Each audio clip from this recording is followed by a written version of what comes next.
네, 개장 전 보셔야 할 내용들 좀 체크를 해왔습니다. 6개 소식으로 함께 해보겠는데요. 첫 번째 모닝 브리핑입니다. 관련된 내용 좀 체크해 보겠습니다. 마켓콕 헤드라인 포스코 DX와 관련된 내용이 되겠습니다. 코스피 이전 상장과 관련된 내용이 나왔는데요.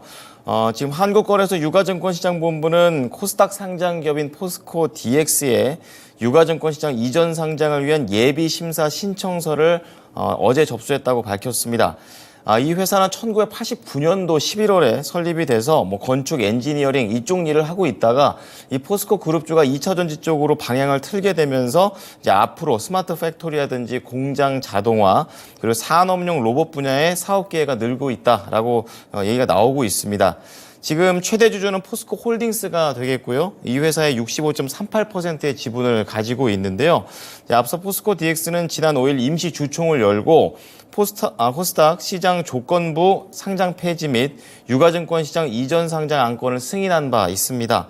사측에서는 기업가치 재평가를 통한 주주가치 제고를 위해서 거래소로 이전 상장을 추진하는 것이다 라고 설명을 내놨습니다.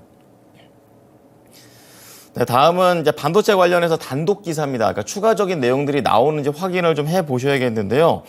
바로 솔브레인입니다. 솔브레인이 삼성전자와 SK 하이닉스 측에다가 HBM 전용 화학적 기계 연마, 그러니까 이른바 CMP 슬러리를 단독 공급 중인 것으로 확인됐다라는 분석입니다.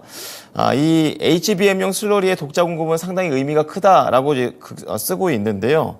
이제 무엇보다 외국 소재 회사들이 장악하고 있던 이런 슬러리 시장에서 국내 소재 업체가 고급 제품을 독보적으로 선점할 수 있다라는 그런 첫 번째 사례를 남겼기 때문입니다.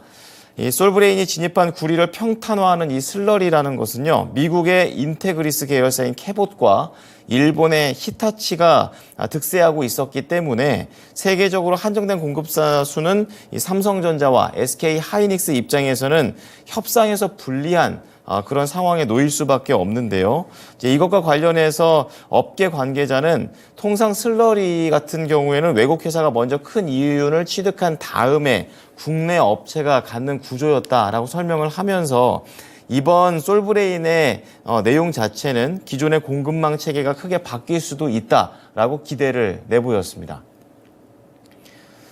네, 다음은 LG화학입니다. 최근에 LG에너지솔루션이 도요타와 대규모 전기차 배터리 공급 계약을 체결을 한 데 이어서 LG화학 역시 도요타와 2차 전지 소재인 양극재 공급 계약을 체결했습니다. LG화학은 도요타 북미 생산 기술 담당 법인에 2030년까지 전기차용 양극재를 공급하는 중장기 계획을 맺었다라고 어제 공시했는데요. 계약 금액은 2조 8,600억 원 규모가 되겠습니다.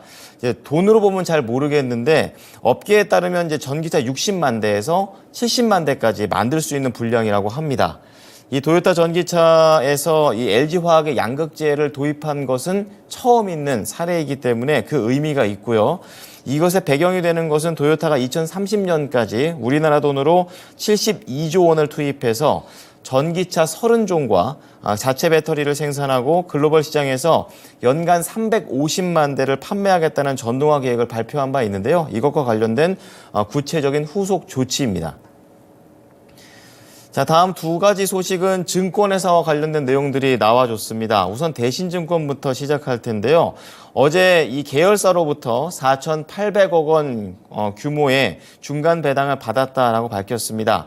이번 중간 배당으로 자기 자본을 확충을 좀 해가지고 종합금융투자사로 거듭나겠다라는 그런 계획인데요.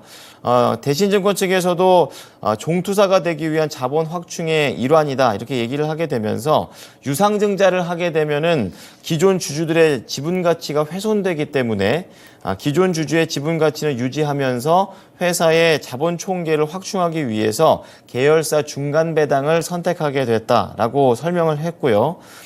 통상 이 종합금융투자사가 되려면 별도 기준으로 자기 자본이 3조 원을 넘겨야 됩니다. 그리고 이걸 3조 원 넘겨서 종투사가 되게 되면 헤지펀드의 자금 대출이라든지 컨설팅 서비스를 제공하는 콘텐츠를 좀 더 확대해서 할 수 있게 되고 기업의 신용 공여 한도 역시 자기 자본 100%에서 200%까지 늘어나게 됩니다.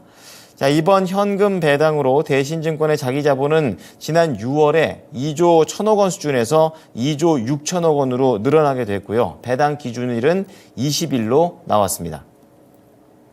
자, 두 번째는 키움증권이 되겠습니다. 역시 이 개인들의 가장 많이 투자를 하는 그런 플랫폼 업체죠. 주주환원에 또 나선다고 하는데요. 어제 3년 동안 앞으로 배당과 자사주 매입, 소각 이런 과정을 거쳐서 주주환원책을 더욱더 확대 시행한다라고 마감 뒤에 어제 공시를 내놨습니다. 키움증권은 올해부터 2025년까지 사업연도 별도 재무제표 기준 당기 순이익의 30% 이상을 현금 배당과 자사주 소각과 같은 환원 정책에 활용한다라는 계획인데요. 자, 이를 위해서 키움증권은 이미 보유하고 있는 자기 주식 140만 주를 전량 소각하기로 결정했고요. 지속적으로 자사주를 매입해서 소각한다고도 말했습니다. 자세한 일정은 향후 주주총회와 이사회 승인에 따라서 결정된다고 하니까 이 부분까지 동시에 좀 체크를 해 보셔야겠습니다. 자, 마지막으로 시간 외에서 좀 강하게 움직였던 중견 제약사가 있습니다. 바로 위더스 제약인데요. 최근에 장기 지속형 치료제 생산이 가능한 설비를 구축했다고 합니다. 자, 앞으로 임상 3상 등을 거쳐서 오늘 2025년까지 생산이 본격화되는 것이 회사의 목표라고 하는데요. 자, 어제 업계에 따르면 이번 생산 시설 구축을 위해서 위더스 제약은 약 270억 원 정도를 투입했다라고 얘기를 하고 있고요. 연간 250만 병 이상의 생산 능력을 갖추게 됐다고도 평가를 했습니다. 어떤 내용이냐면 바로 탈모 치료제와 관련된 내용인데요. 당초에 인벤티지립과 그리고 대웅제약과 공동 개발에 합의를 하면서 지난 2021년 9월부터 다음 해 2022년 10월까지 호주에서 탈모 치료제 임상 1상과 2상을 진행한 바 있습니다.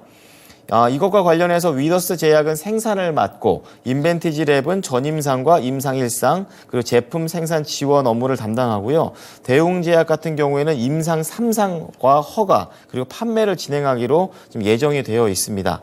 이 제약업계 관계자 측에서는 향후 임상 3상과 허가 그리고 급여 작업 등을 감안하면은 위더스 제약이 목표로 하고 있는 2025년까지 이 관련된 탈모 치료제 출시가 가능할 것으로 전망된다라고 전망을 내놨습니다.